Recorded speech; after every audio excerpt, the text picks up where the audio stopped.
Hello guys and welcome back to the channel. So it's been ages since I have made any video for my channel, and well, specifically for this channel I haven't made any video. And if you guys don't know, this is my tech channel in which I'm gonna post a little bit of gaming stuff as well. And I've got a main channel as well, which is mainly for motor vlogging and vlogging stuff. So in today's video, what I'm gonna talk about is undervolting. But before starting this video, let me tell you, if you haven't seen my first part, in which I got a lot of comments to make this particular video, even though I promised over there. Um, if you haven't seen that video, please watch that video. In that video, what I actually did was I cleaned my laptop, I repasted the thermal paste, and well, currently I'm using Nokia 20 H1, and it has been performing really great, much better than the Cooler Master, the one which I used in that video. So I would suggest you guys that if you want to use it, you can just go for it. Nokia 20 H1 is amazing.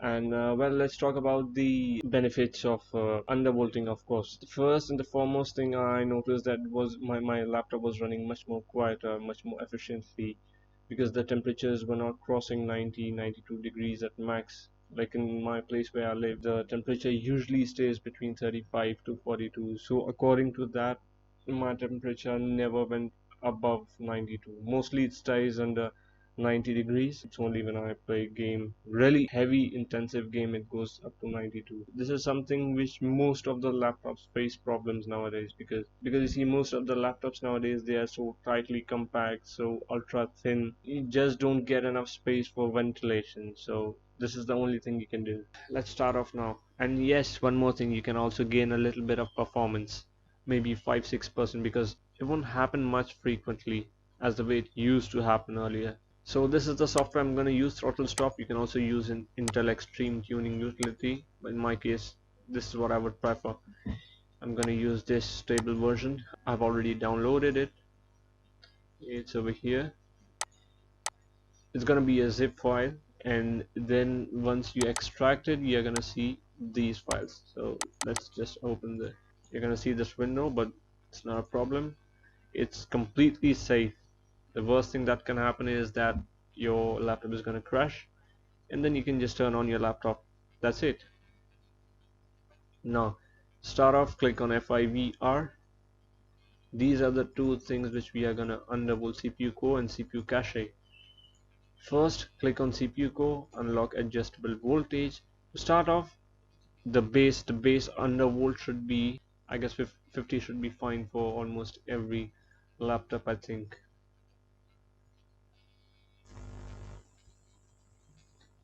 After you do this, click on OK, save voltages immediately, then click on OK.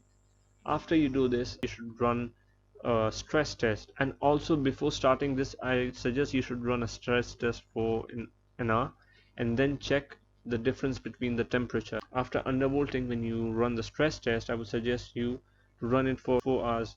The main reason behind that is that it shouldn't crash, and if it crashes, then you will have to increase the voltage, even though at this voltage it won't. Then you can go down from 50 to say 60.